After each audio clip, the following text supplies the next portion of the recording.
Hello, hello, everyone. How is everybody doing? It's Sunday, October 15th. Welcome to Eat Predators Daily. I'm your host, Alexa Nikolas, and yeah, it is 102 degrees in the studio. Yeah, and 92 degrees in Los Angeles, California today.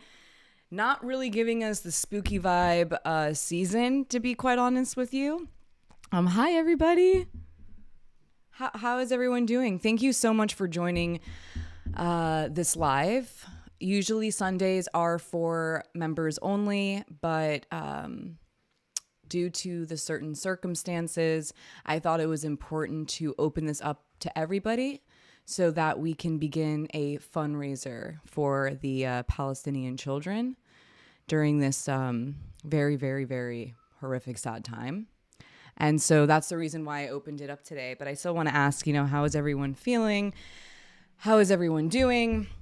It's been a really emotional couple of days. And Halloween is the night Michael Myers. Oh, my God. That's terrifying, Captain. Hi, Christian. It's 60 degrees and mostly cloudy. Oh, in Vancouver, yeah. In Ohio, where I'm originally, 52 degrees. Well, I want it to get a little bit colder. I really do enjoy it when Los Angeles has a fall. We have no seasons here in Los Angeles. So whenever we can feel the actual seasons, it just feels nice. Just to have it 92 degrees all the time, it gets really boring, to be quite honest with you. I can't become a member, though. Do not worry, Captain. Do not worry at all. You just being here is so appreciated. So thank you for being here. Yeah, this weekend did go by so quickly. I've been my cat Mochi. I've been having it's been pretty difficult the last few days, and I'm sure that everyone can relate. Going on to social media has been so heartbreaking. As a mom as well, and as a human being that believes in human rights, obviously, it has been so triggering and emotional. And I would say that most of my days have been crying. And it was really hard for me to go live. I think, what was it, Thursday? And was it also Tuesday? I don't even know how many days have gone by. But it was really hard for me to go live and kind of go through the motions of what we're doing here at Eat Predators, and not mentioning the current events that are taking place.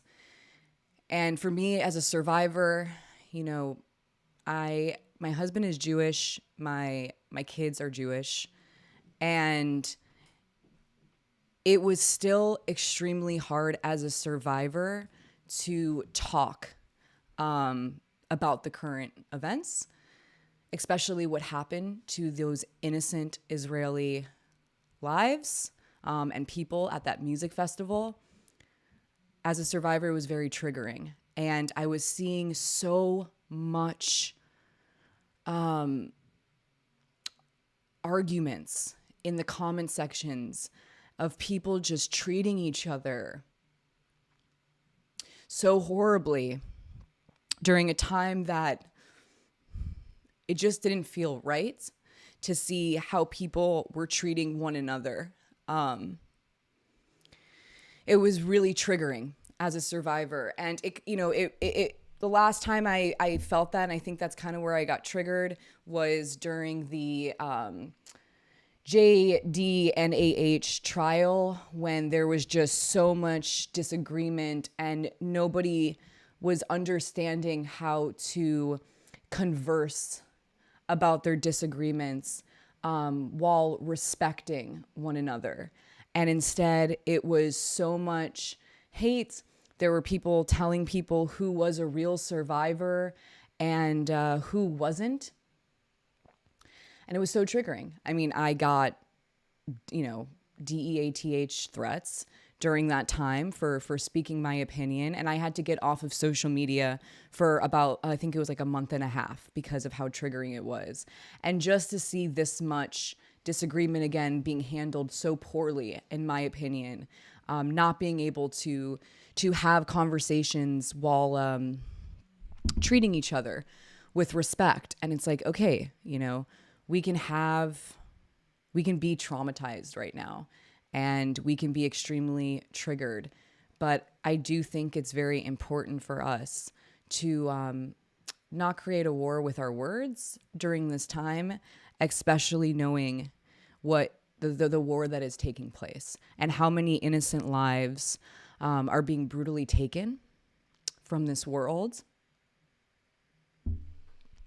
So many children. Yesterday was kind of my last straw for it personally. I saw the youngest Palestinian that had been killed was 7 days old. And there was a photo of this baby. And as a mom, you know, I have a newborn right now. My newborn is just turned 2 months old. And to see that as a mom, like those 7 days are supposed to be a bonding time between you and your kid. And it should not be a time that you are saying goodbye. And I made the decision to finally speak out about what was going on and what I was seeing. And I just honestly could not see any more innocent lives brutally taken, not for Israelis and not for Palestinians. And that is a nation, you know, of children. And we're seeing so many of them traumatized, having to bury their family members and their children. And I just honestly couldn't be silent anymore. And I think it's really important for us as a society, or just as like as human beings, to understand that we are not perfect. How we engage in these extremely triggering, horrific topics, you know, we're not going to be perfect. And I think that's kind of a colonizer's, wow, thank you so much. Someone donated. Oh, thank you so much. People started donating. Okay, the fundraiser has begun. This is so nice to see people donating. Thank you so much. But I think it's really important for us to recognize that we are not perfect. And I think that's kind of a colonizer mindset to constantly put pressure on us to be perfect human beings. And, you know, we're never going to be perfect. You know, we might not always say the perfect thing. And in my opinion, it's all about the heart and the intentions that are going behind what we are trying to communicate. And we cannot have fear about our imperfections. Maybe some of us aren't fully educated when it comes to what's happening in Palestine and Israel. But I still think from the heart that we can know when enough is enough. And we can know when violence is just not the answer. It just simply is not the answer. And I don't think we have to be the, you know, super educated about every single topic in the world to feel the pain of human lives. And I wanted to really hold space today for us to just feel as human beings and allow our emotions to exist. And I know that some of the emotions are also extremely confusing for everybody. And I think being a human being, that comes with it. And we don't need to be perfect. We just simply do not. But we do need to know when injustice has gone too far.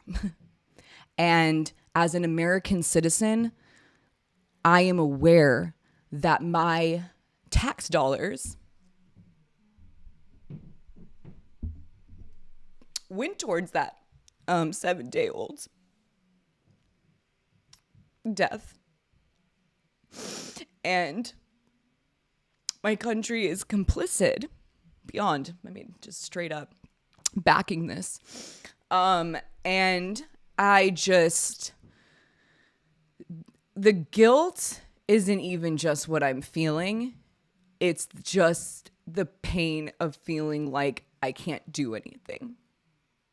And I know a lot of people are feeling that way.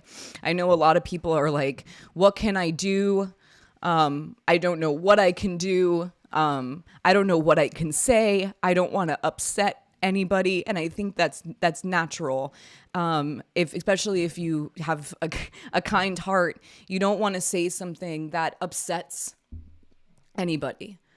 And I saw that right away. And what really freaked me out personally was everyone deals with triggers and trauma differently. And I feel like with social media, it's become this thing where you almost have to feel like everyone has access to you at all times.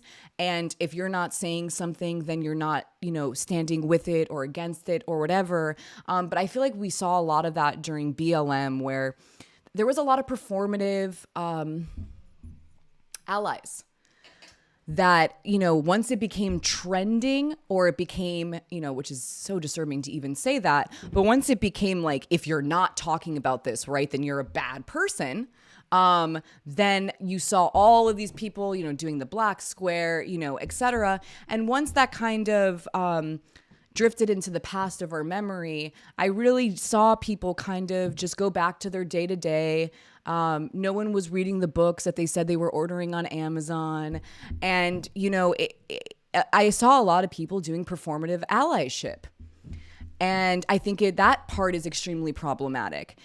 But I think we have to recognize that in social media, people can process grief and pain by themselves first, with their family members, having conversations with people, educating themselves, making sure that before they say anything, that they have properly been able to grieve and properly been able to educate themselves.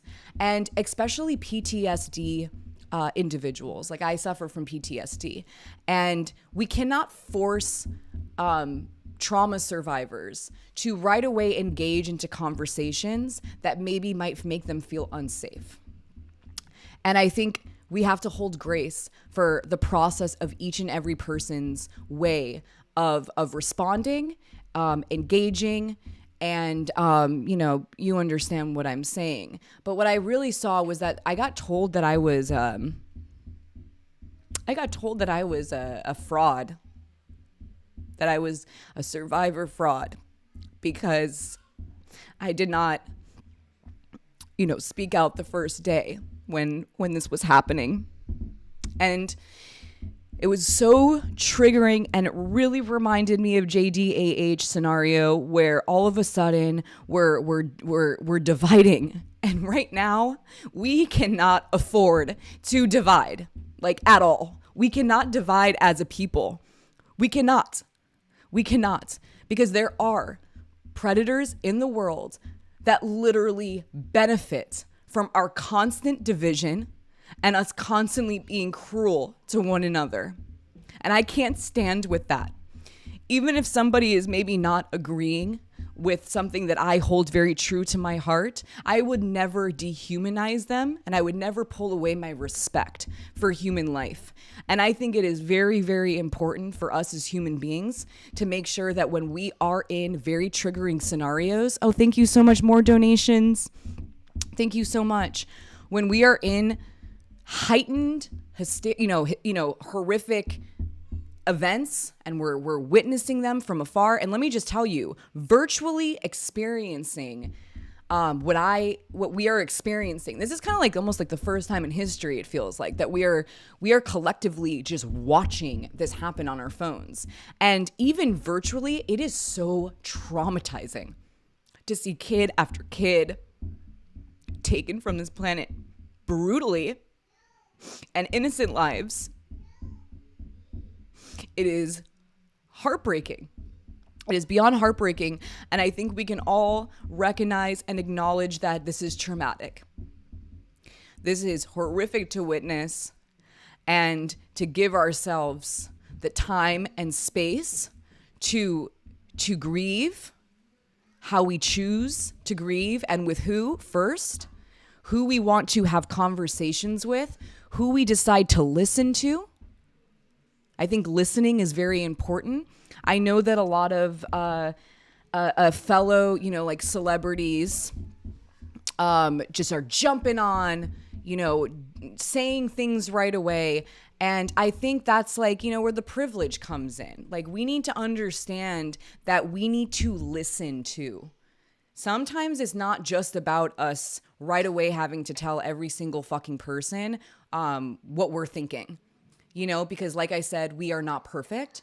And so that can get dangerous and hurtful for others and for ourselves as well. If we have PTSD and we're not prepared to get into a very intense argument with somebody. And so I think there are times to listen and to retain all of the information that you feel like you need to before you can say something fully. But the last couple of days, it's, enough is enough. And how is everyone? Yeah, it's horrendous to watch. Mariah, yeah, kid. No, you're not late, Marissa. Welcome. Yeah, and we don't need to bully one another. We have to understand, like, this is with predators. Like, predators thrive on our division. Divide and conquer. And the predators are always so good at solidarity with one another. And that is why they're able to get away with such horrendous crimes, is because they have figured out their solidarity. They have figured out how to defend one another. They have figured out how to protect one another. But the people haven't fully gotten there yet. And the only way that we are going to overcome predatory behavior is by solidarity with one another, especially when we see severe abuse of human rights. That is when we as the people need to have solidarity the most and understand when things are absolutely unacceptable. War crimes, for example. War crimes. Thank you so much, Rockstar.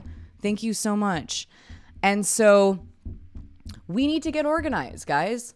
We can't be showing these predators in the comment section that we are quick to dehumanize one another. It's like, sure, you can say, hey, this is my opinion. Can I tell you this? And I'm hurt. That's okay. Communicate your hurt. But accusing people of things, that's just not right. And to be called a survivor fraud in the first day, when I have Jewish children, this is about Israel specifically, I found it to be extremely problematic. We cannot talk to one another like this. We just really cannot. We really, truly fucking cannot. It's not going to work. That's not what's going to end this violence overall, all over the world. It's not. We need solidarity of the people, and we need it fucking now. And the more that we're not solid in our union for human rights and standing up for human rights, the more that these predators are going to win. And we're not talking about SA predators today. We're talking about straight up predatory behavior where people actually feel that it is acceptable or they're justifying violence, literally killing babies. And this is unacceptable. Absolutely fucking unacceptable. And the only way that we are really truly going to end this, it's going to probably take a very long time. I'm not saying here I have all the solutions, but I really do think that the more that we are divided, the more they're going to conquer. And we gotta get our shit together as human beings. Like, we really, really do. We gotta get in the heart and also in the mind, rational thinking in the sense of understanding what's happening, educating ourselves, using our brains.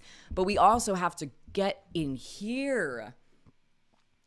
We need to get in here. And just because there is disagreement, and we also have to understand, one another. Like, that's what I'm dealing with in my own family currently, is the fact that you have to also understand people's indoctrination.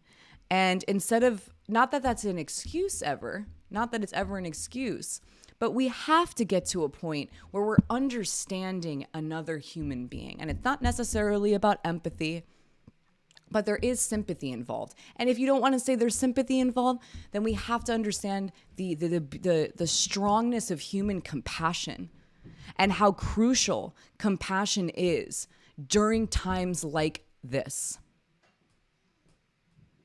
We have got to be compassionate with one another.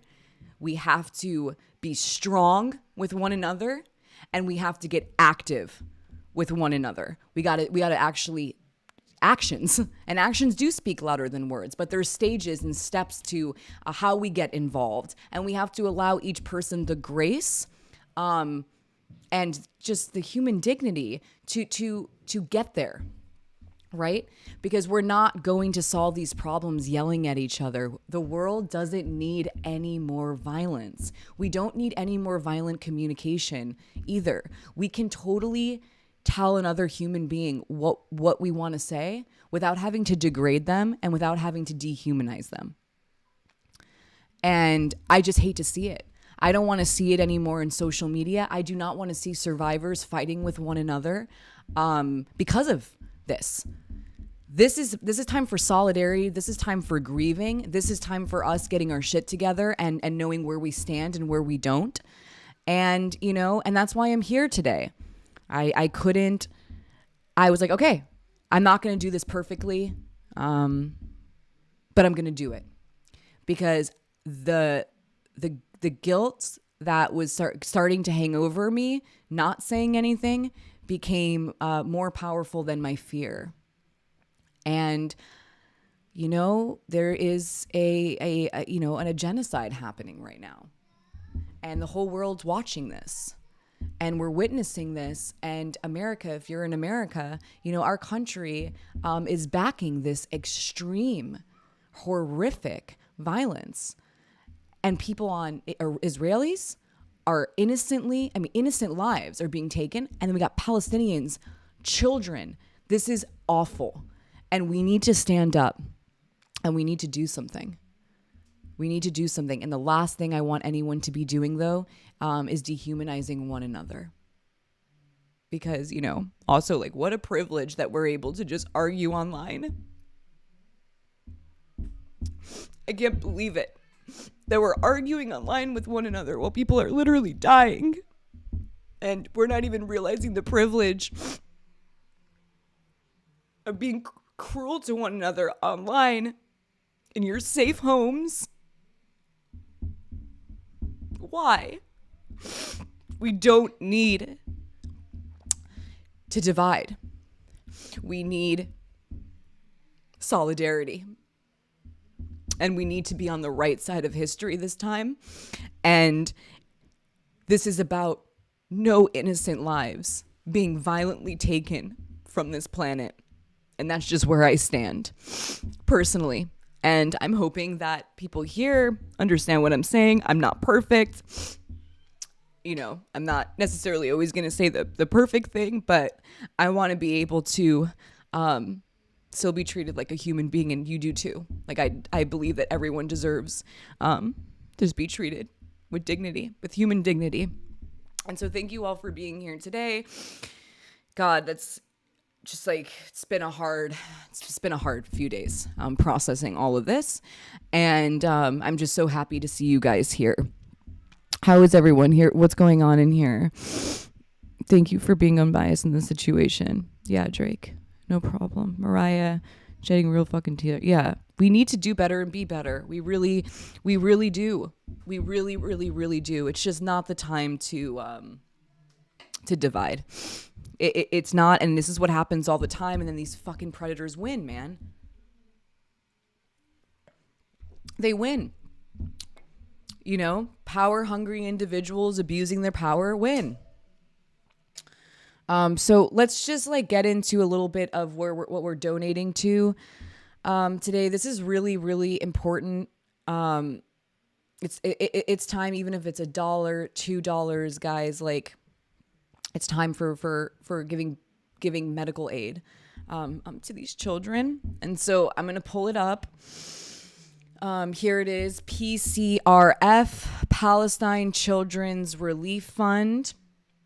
Look at this doctor right here, hero. We got a hero right here. Palestine Children's Relief Fund, PCRF, founded in 1991 by concerned humanitarians in the USA, provides free medical care to thousands of injured and ill children yearly who lack local access to care within the local care system. Over the years, we've sent over 2,000 affected children abroad for free medical care, sent thousands of international doctors and nurses, this is amazing, to provide tens of thousands of children free medical care in local hospitals, and provided tens of thousands of children humanitarian aid and support they otherwise would not get. PCRF's impact also includes establishing 2 pediatric cancer departments in Palestine, a new PICU and pediatric cardiology department in Ramallah. I might be saying this wrong, so please forgive me. And many more critical projects to sustainably bolster the region's healthcare system. Our foundation relies on grassroots efforts supported by a worldwide network of thousands of volunteers to fulfill our humanitarian mission. We are a volunteer-based nonprofit, so please join our efforts. Our vision. PCRF envisions a world where all children in the Middle East have access to quality medical care, regardless of nationality, religious, or political affiliation, and specialized health services for children are independent and developed at the highest standards. Our mission is to provide medical and humanitarian relief collectively and individually to Arab children throughout the Levant,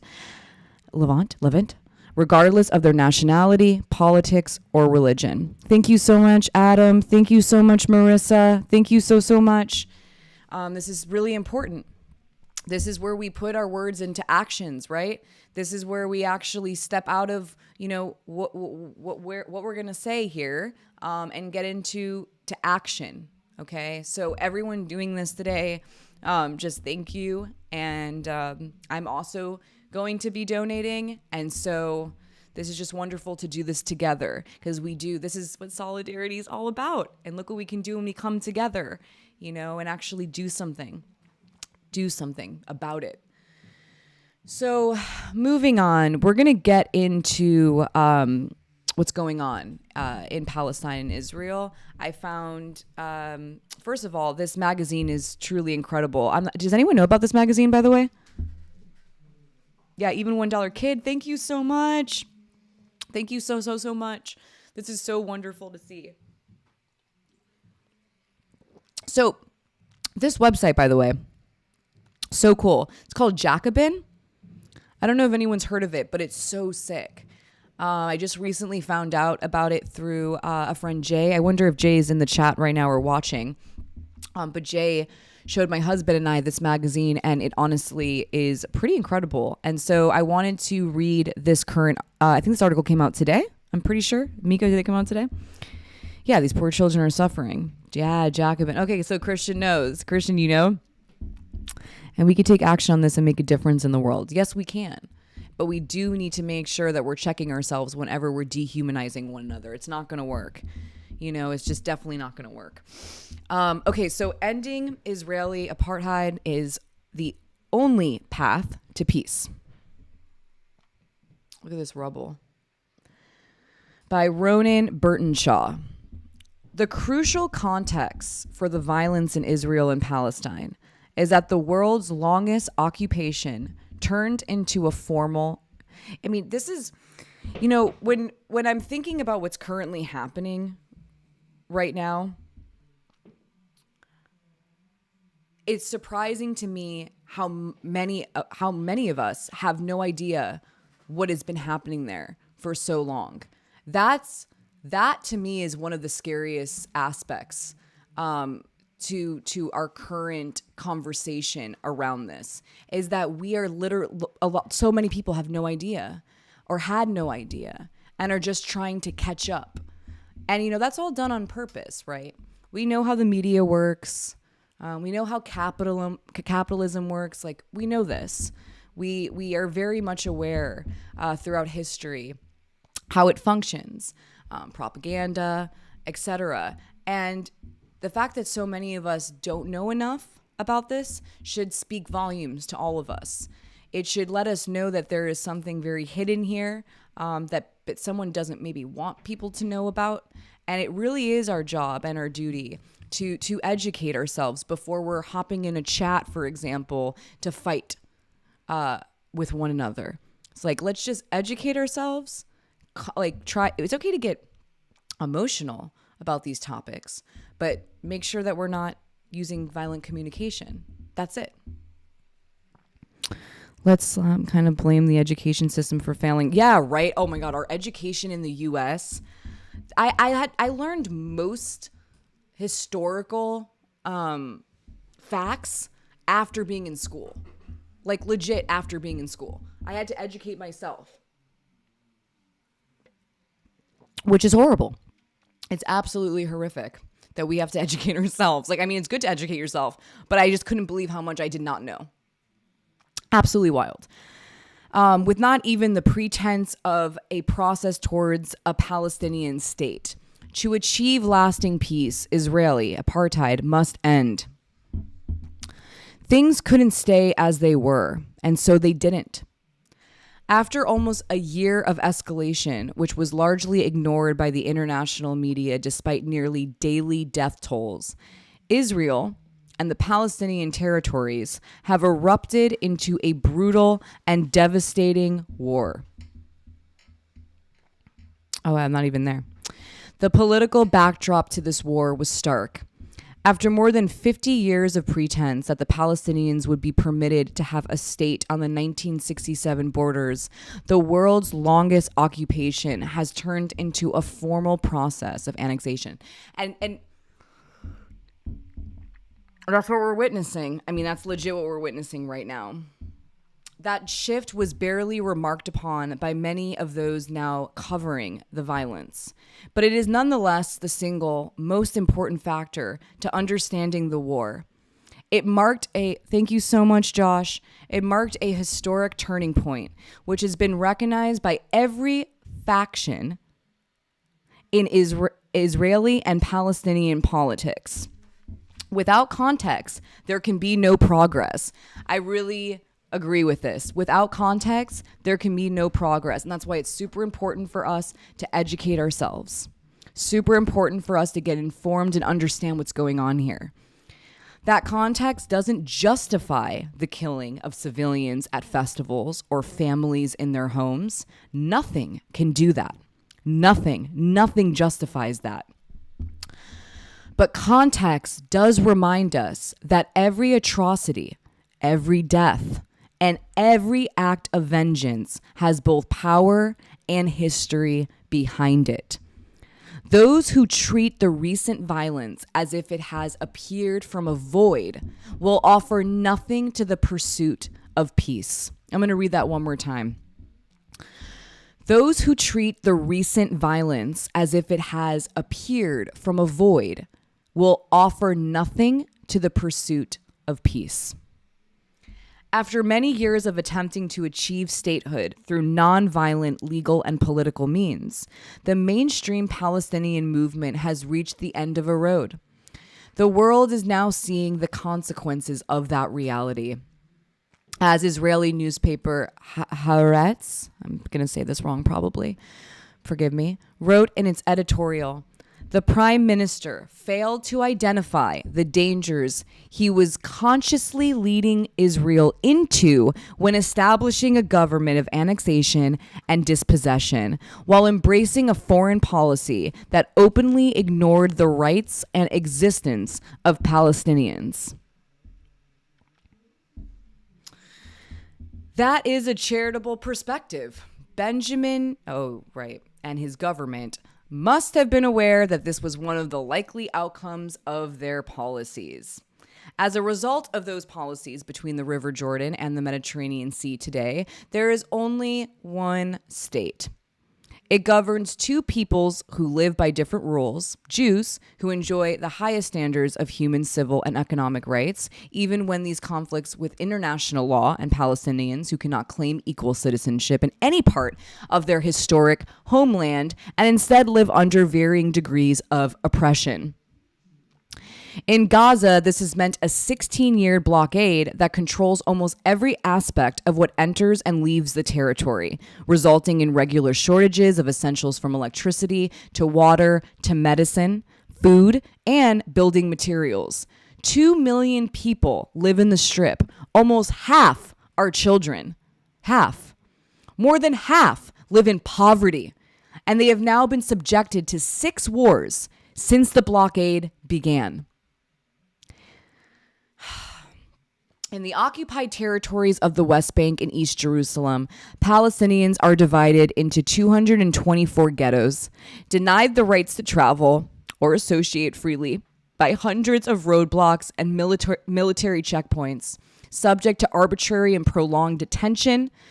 1,260 are currently interned without charge or trial, forcibly evicted on a regular basis, and killed in the first half of 2023. At a rate of almost 1 per day. 1 per day. One per day. Then in Israel itself, they are also second-class citizens, denied the right to occupy as much as 80% of the land in the country that, since 2018, has been enshrined exclusively as a nation state of the Jewish people. The world's leading human rights organizations, from Amnesty International to Human Rights Watch, describe this as apartheid. So, too, does this South African movement, which lived under and fought that system. The Palestinians have a right to resist apartheid.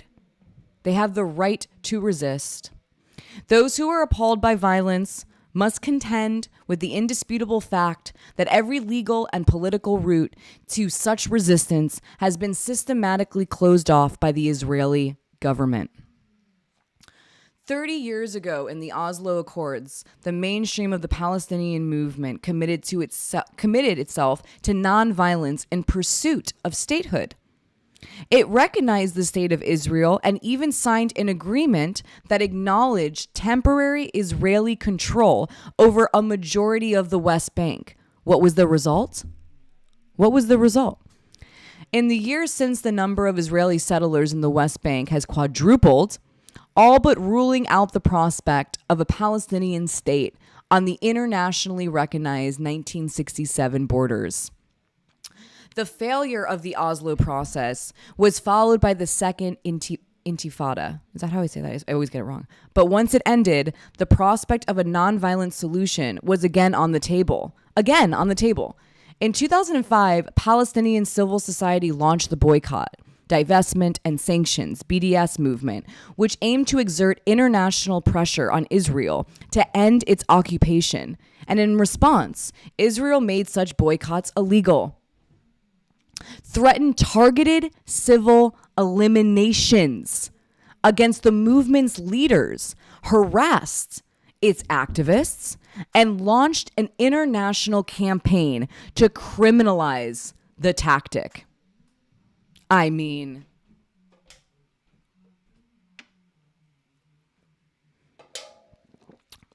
then, just 5 years ago, Palestinians in Gaza began the Great March of Return. And I really encourage everybody to Google this, the Great March of Return, and watch the documentary.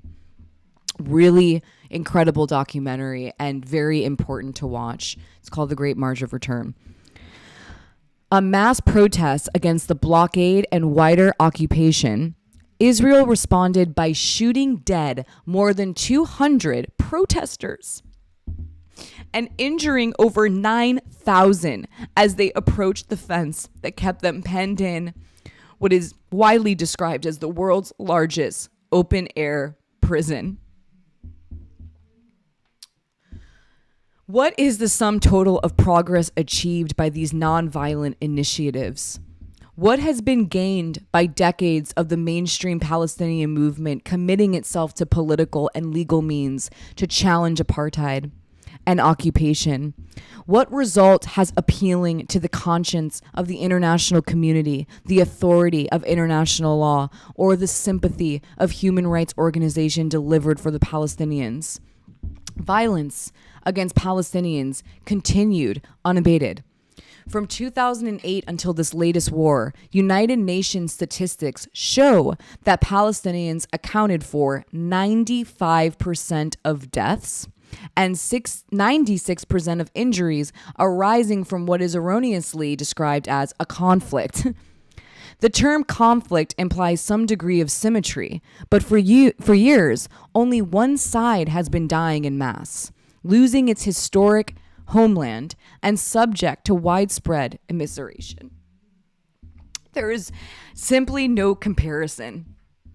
And then, in a final insult to those who advocate nonviolence, the long occupation by Israel of Palestinian territory progressed into full annexation.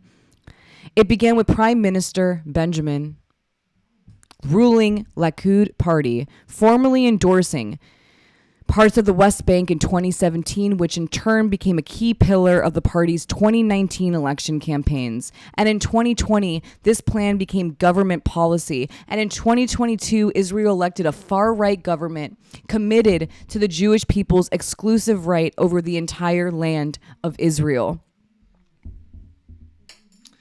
In February, this annexation took its most significant step. For decades, the occupation had been treated by Israel as a military affair, overseen by the Minister of Defense. But early this year, Israel formally transferred powers over the territory to its civilian government. And what's more, it handed them to a self-described fascist.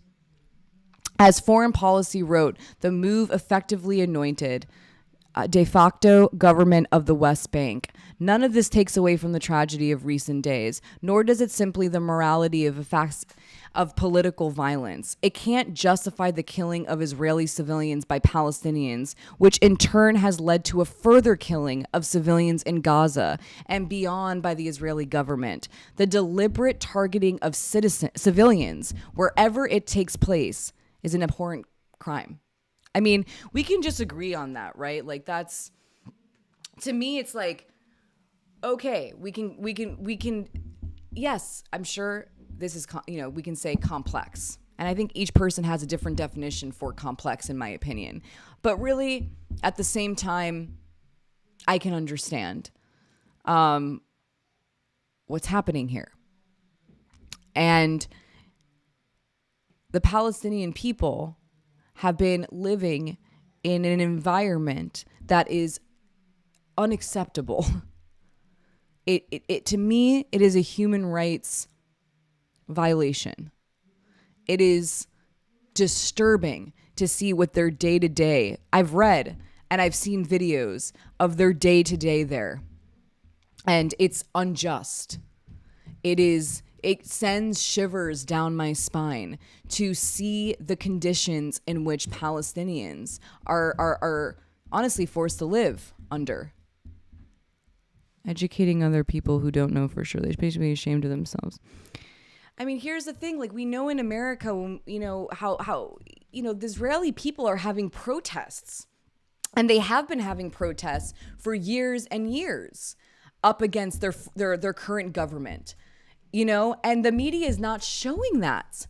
I think Miko said it was 500,000 people or something that showed up to the Israeli protest in Israel. I'm pretty positive. Miko can correct me. But I mean, the Jewish people there, so many of them are not in support of this current violence. But it's not being shown by the media. And I feel like it's strategically not being shown by the media, which is beyond harmful. Beyond harmful. Because we're just seeing the death toll going up and up and up and up and up and up every hour. Every hour. And they're not listening to the world. A lot of us are saying, stop. Stop. There is no need. There is no need. And they're not listening. Our government's not listening. So I know it's easy for some people to be like, well, how are the Jewish people accepting this? It's like so many of them, the youth, etc., do not want this to be happening. So we must be mindful of that. Violence is wrong. Yeah. Yeah, same. I only saw it on Twitter too. It's not on any media outlet. No media outlet is really showing the protest there.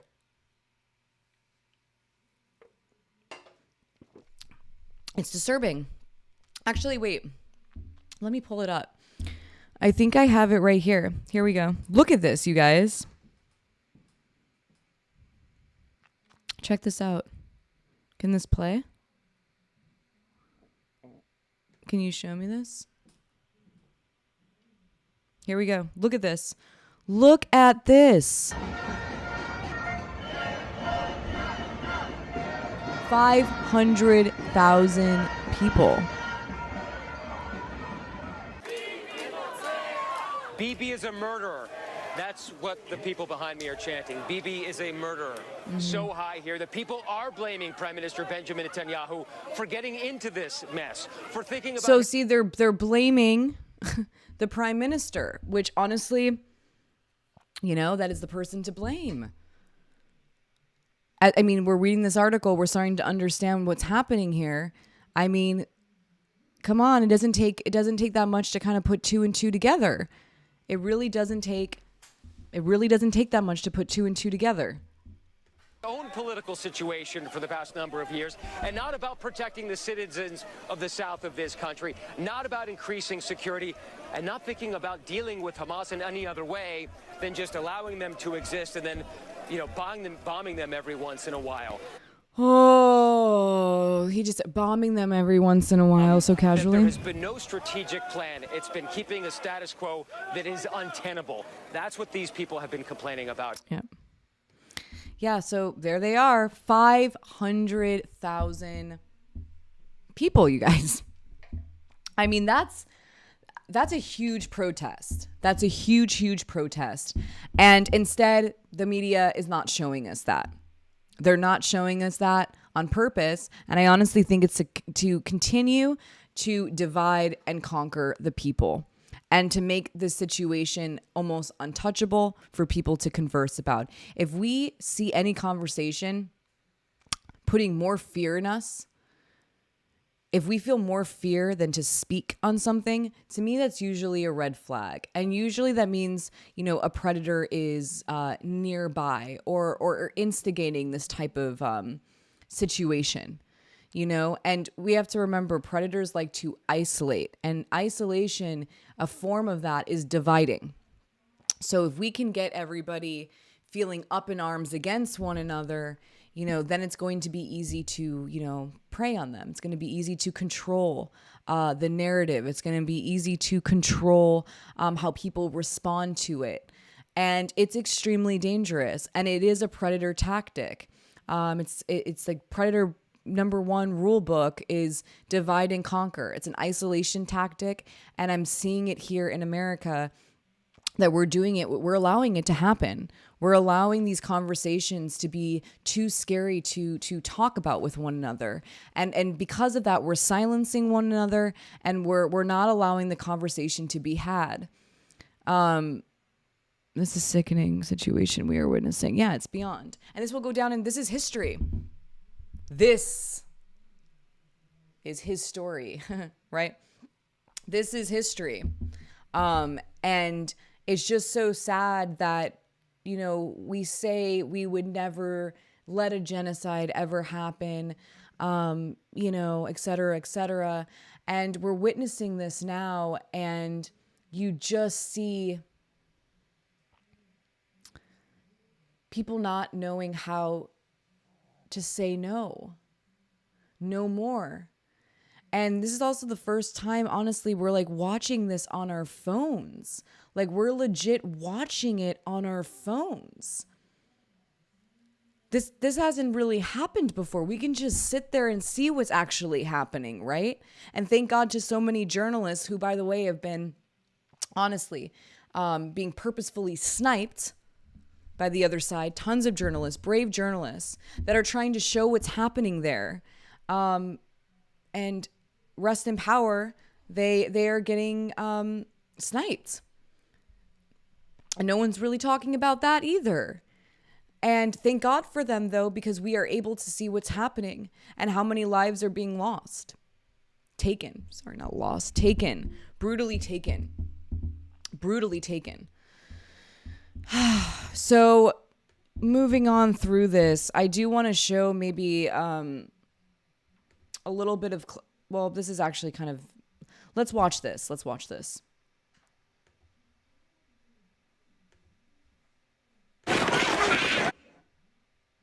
Wait, why isn't this? أنا بحلم إنه أشوف أمي وأكل خبز. وده حلمين. أنا بحلم إنه كل الأسرى المحبوسين يطلعوا من السجن. أنا شعبان أسمع صوت ستي وأكل خبز ويفرج إن شاء الله ربنا هيك على كل الدنيا. أنا بحلم يفك الحصار. أنا بحلم أكل شاورما وأرجع أشوف حسان بالصور. أنا بحلم يرجع أبوي.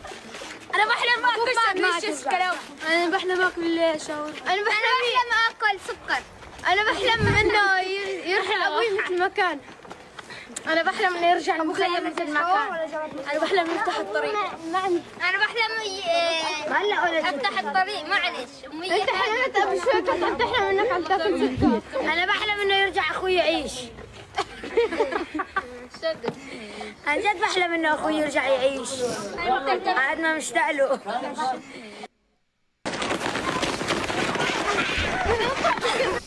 My God.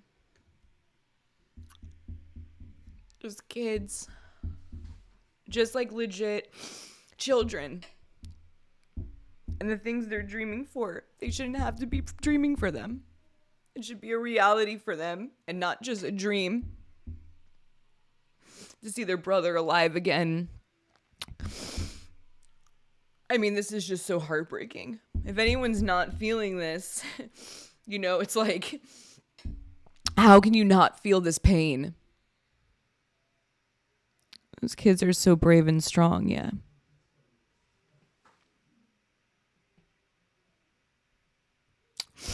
It's just horrible. That shouldn't be a kid's dream to like want their brother alive again. Like, it's just not it. We should not want, this should not be happening. We should not be standing for this, especially in America where we know our tax dollars are going towards this. This is just heartbreaking. It's absolutely heartbreaking. Yeah, it's really hard to watch. We've all been kids before, right? We've all been kids before. Even if you don't have any kids yourself, or maybe some people don't even like, you know, want to have kids and don't like kids, whatever. We've all been kids before, and we can remember. This would be devastating as a kid. All children are ours, right? All children are ours. We have to collectively protect them. They're the future. They can actually change the world too. You know, their future self can change the world. And they're so important. Just like that. That clip really disturbs me. Okay. Let's look at a little bit of it at home with the Gaza family. And this, I think this came out, 1 year ago. So we can just kind of see the gist of a normal day as a Palestinian in Gaza. So 1 second, let's see some clips of this.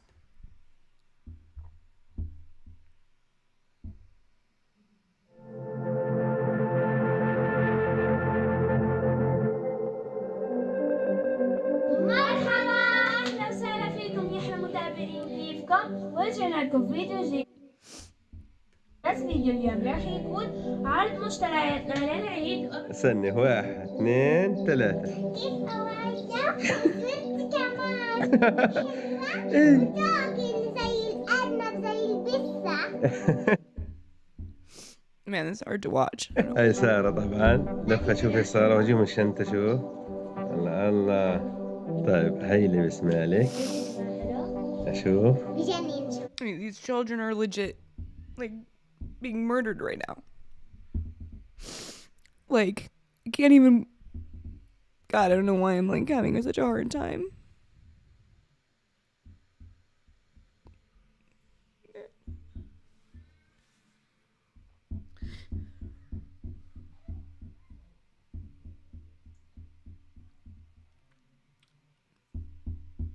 Having a hard time, sorry. Okay. يا عيني يا عيني يا عيني. عايزين نبدا الساعة شو؟ الله الله. قديش ضايل إلا العيد؟ بلبسها وإذا تعقدت بلبسها وبخليها. Okay, I can read this to people. In May, tensions between Israel and Hamas reached a breaking point over the possible displacement of Palestinian families in occupied East Jerusalem and a police raid at a mosque that injured hundreds. Palestinian forces fired rockets at Israel on May 10th. Israel responded with 11-day air assault for Gaza. On Gaza.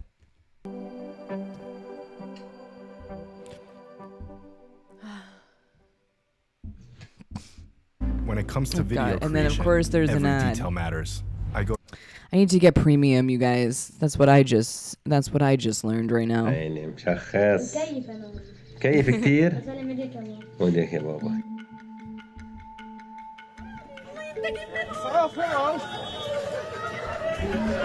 مش اللي صار شو اللي صار؟ كما نشاهد عشرات الأطفال Oh, look at that little baby. Dozens of babies. ايش اللي صار؟ ايش اللي صار؟ ايش اللي صار؟ بعرفش انا تو صح خزروكم؟ لا بعرفش انا تو صح Oh, God.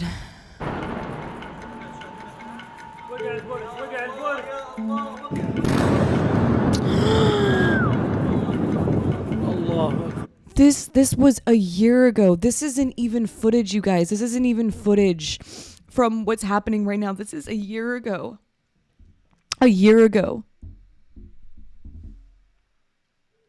Our division comes from our inability to acknowledge unanimously that children and all humans are precious, because if we knew that, none of this would be a debate. Correct.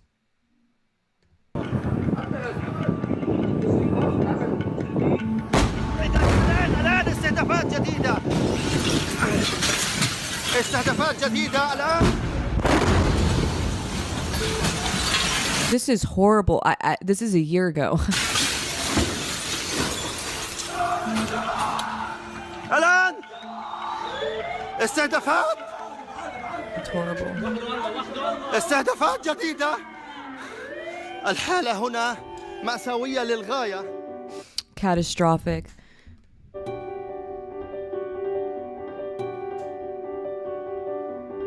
I mean, this is أنا بدي أحاول إيش اليوم. بدي أحاول يا جماعة أبسطها وأجيب لها الشمس في عينينا يا بابا. بدي أحاول أجيب لها إشي يبسطها إن شاء الله. بدي أروح يا بابا أجيب لك ألعاب إن شاء الله. يعني رايح أسوق شايف الشارع هذا مفروض يكون. God. I'm like I literally almost can't even watch it. I like literally not even watch it because I've seen so many of them dead in the arms of their parents the last few days, and I'm actually not even able to see them there. This is hard. This is why. Oh God.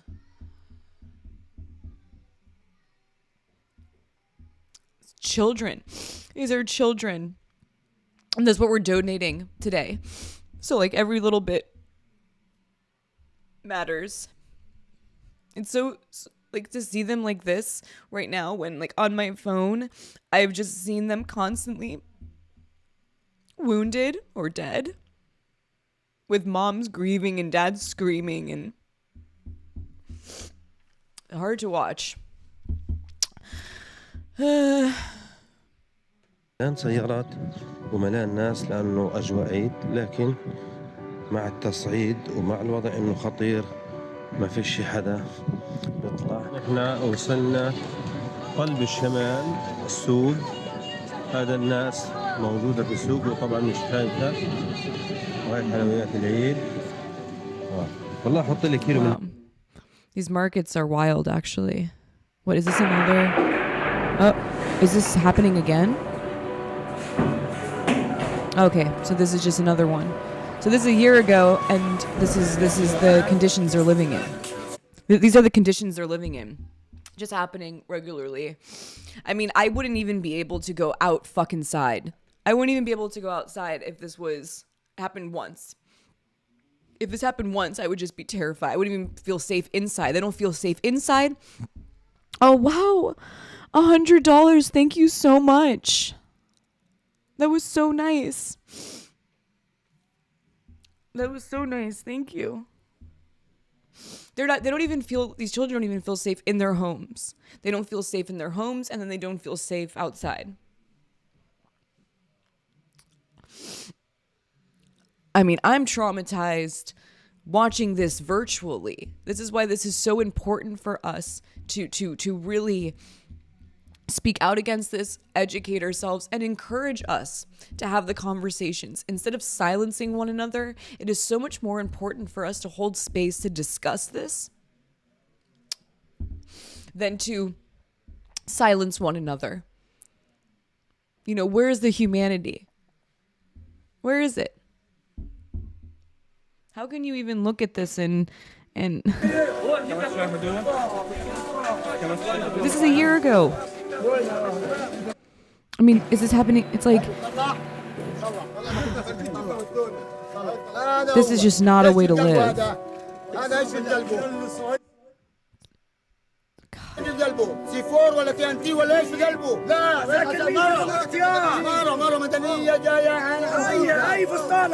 Coming to visit her daughter. A civilian woman who was coming to visit her daughter and carrying bags. She was carrying the bags and about to come out. She was about to open the door and get out. These 5 were martyred on the spot, not to mention the injured people with severed body parts. I mean, this is terrible. This is just not a way to live.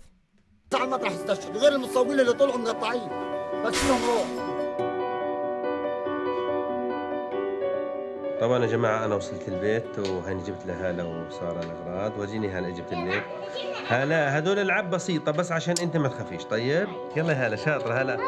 هلا أيوة هلا أيوة. Giving them toys as a parent, I know like that feeling.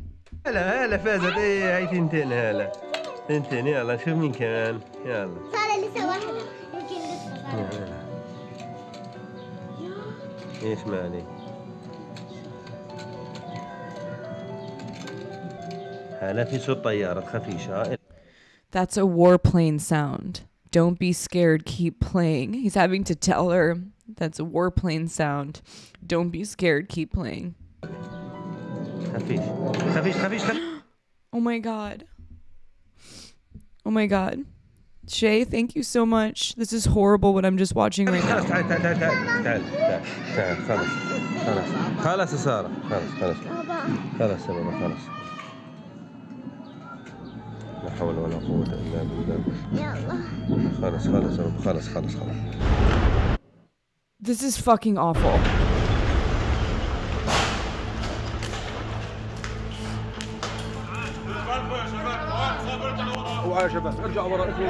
This needs to fucking end. Like, this needs to end. I can't even right now. And how privileged we are. Or, well, in my situation here in LA, my kids don't have to experience that. No kid deserves to be scared like that.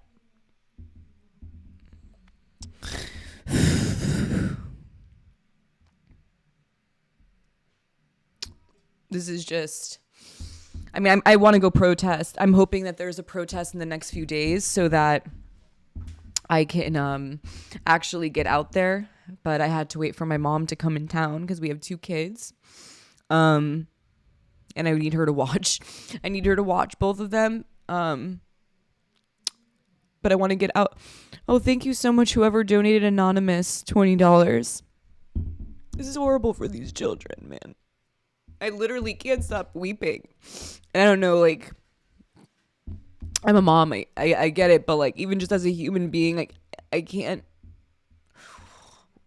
watch it anymore, you know? But I don't want to look away because it's not the right thing either.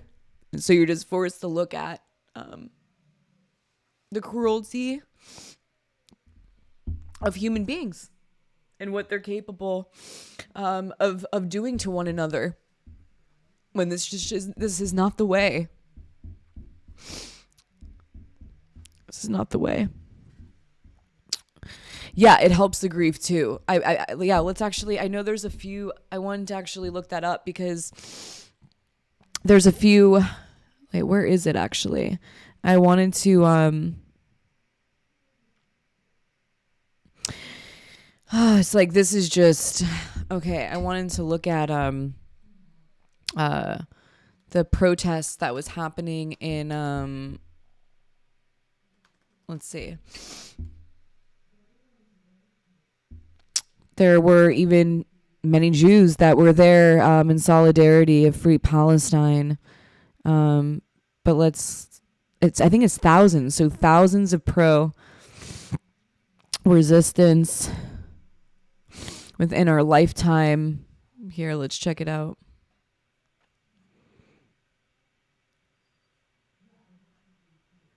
I mean, end the occupation now. I mean, just let's end it. This is the end. Like, we got to end this. This is too much, gone too far. Enough is enough, honestly. I literally just can't do anything but cry. I don't even have the words. Usually I'm able to like speak. And right now I'm melting, to be honest. Like, I don't know how other people are feeling. The children, it breaks my heart. It's just, who's anyone going to go to any protests? Like, where people, I saw. And like America gave, I think, I don't know if I'm right or wrong, but it's like $260 billion to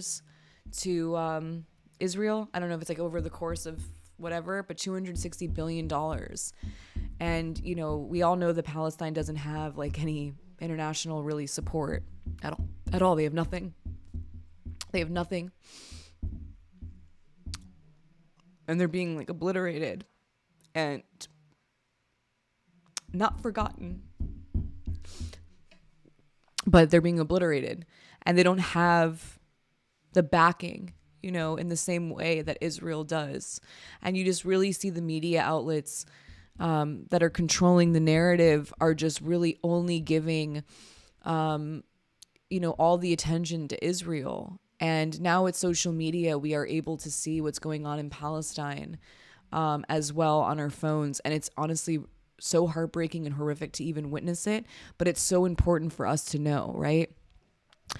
And there's been a lot of misinformation that's been going around here and there that, you know, make sure you're always fact checking everything. And this just comes along. We're not perfect, right? So, you know, we're not perfect. And I really want to stress that, like, it's okay. We're going to fuck up information. Like, we got to be very, very, very, very mindful of it, though. So before that we claim that something has happened or, you know, any of that, we got to make sure that we're looking into it thoroughly first, and maybe even sometimes waiting 24 hours and wait if some opposing information comes through. And that's why just hopping on things, like forcing people right away to, like, you know, state something also can be very dangerous, because then you can be spreading misinformation further. And that's what a predator would want, for example. You know, like, predatory behavior thrives off of, you know, the naivety and the ignorance of the people.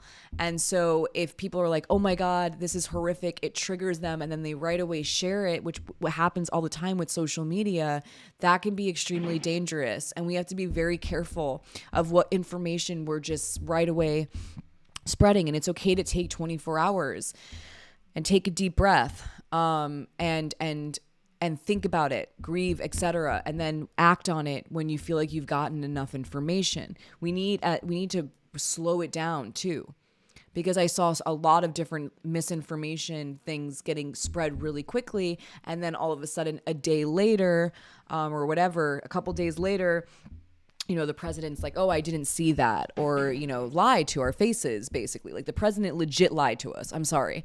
Like, Joe Biden legit lied, said he actually saw the fucking photos, and then was like, no, I didn't actually see the photos.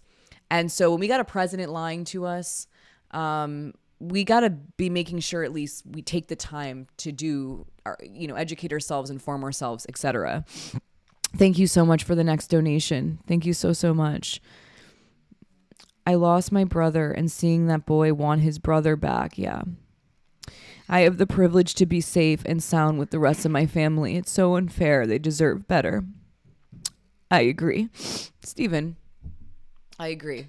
I'm sorry that you lost your brother. It's like, how much pain is enough? Like, when's enough enough? When is it enough? This is just...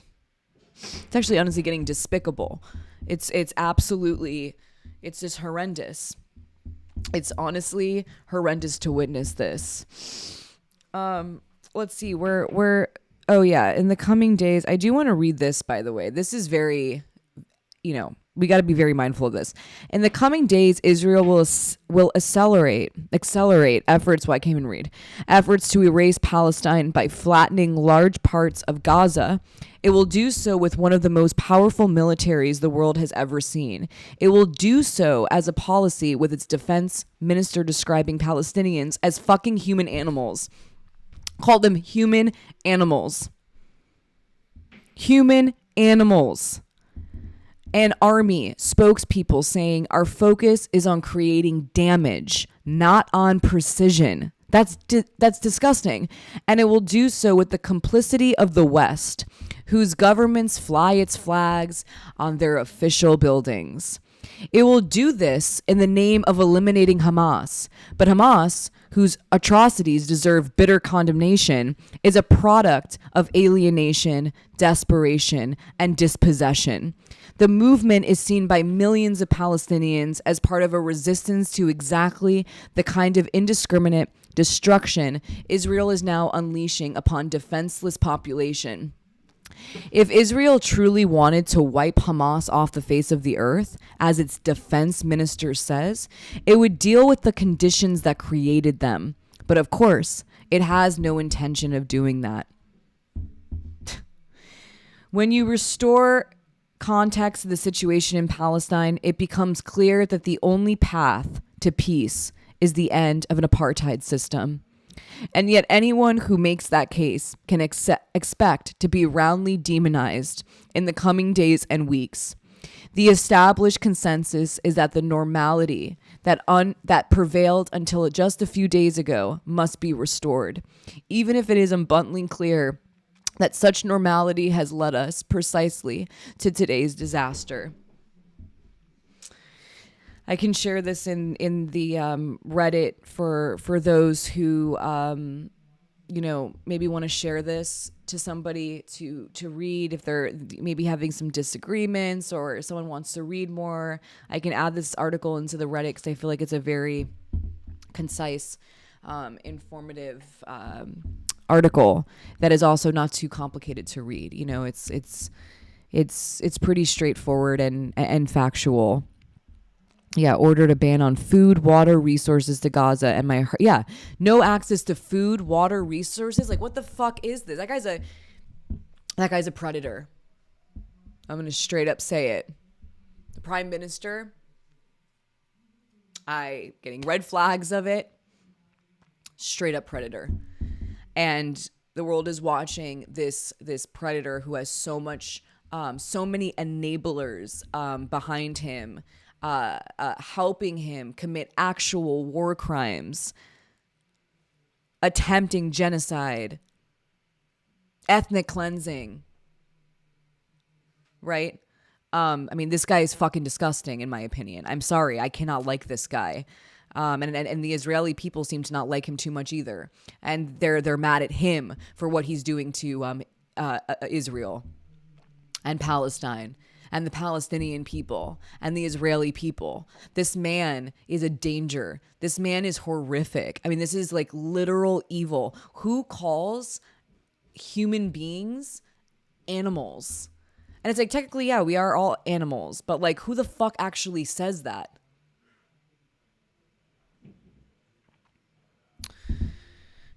Mentally, yeah, I mean, yeah, predator war criminal. I mean, that's really what he is. He's a predator war criminal, and we're watching it.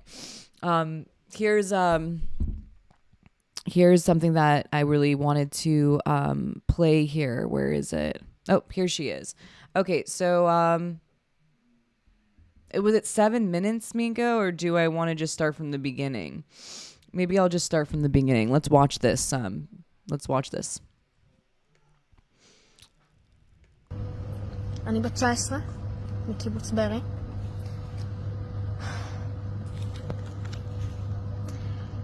הדבר הכי גרוע, חוץ מלשמוע את כל השמות של המתים והנעדרים והשבויים, הדבר הכי גרוע במיידי לא היה לשכב בחושך בממד, זה לא היה לשמוע את היריות, זה לא היה אפילו בזמן אמיתי לקבל התראות מחברי קיבוץ שלי, שמות שהכרתי מאז שאני מכירה את עצמי, מבקשים לעזרה ואף אחד לא בא. הדבר הכי גרוע בשבילי, חוץ מהמתים והשבויים והחטופים. You want me to read what she's saying? Okay. Do you guys need me to read what she's saying? I can start again and read it for you guys. Okay. Here. Let's watch it again. אני בת 19. I'm 19 years old from kibbutz Be'eri. I can't say this properly. הדבר הכי The גרוע, worst thing, חוץ except for hearing the names of all the dead והנעדרים and the missing והשבויים, and the captives, הדבר הכי גרוע the next במיידי worst לא היה thing לשכב בחושך wasn't having to lie בממד, down in silence in the זה safe לא היה room. לשמוע את היריות, It זה wasn't לא to היה hear the אפילו shootings. It wasn't בזמן even אמיתי to receive לקבל התראות emergency מחברי in קיבוץ real שלי, time from members of my kibbutz. שמות שהכרתי מאז Names שאני I've מכירה known את since I עצמי, know myself. מבקשים לעזרה ואף Asking אחד for לא בא. help and no one arrives. הדבר הכי גרוע The worst בשבילי, thing for me, חוץ מהמתים והשבויים except for the והחטופים, dead and the hostages, זה הרגע was the שבו moment יצאתי I מהבית stepped out of כשפינו my אותנו והיה house, חושך, when we were והייתי יחפה evacuated and it was ודרכתי על dark and I was זכוכית, barefoot stepping on וראיתי את glass, הפנים של and I saw האנשים the faces מהשכונה of my שלי. neighbors. פחד, Fear, פחד אלוהים. God awful וראיתי fear, פנים and I saw שהכרתי faces that I've מאז שאני known זוכרת since I את know עצמי, myself, כמו שאף פעם in לא a way ראיתי that I'd אותם, never seen them דמעות, before. Tears, אנשים שגדלתי people I איתם, grew up with, פחד.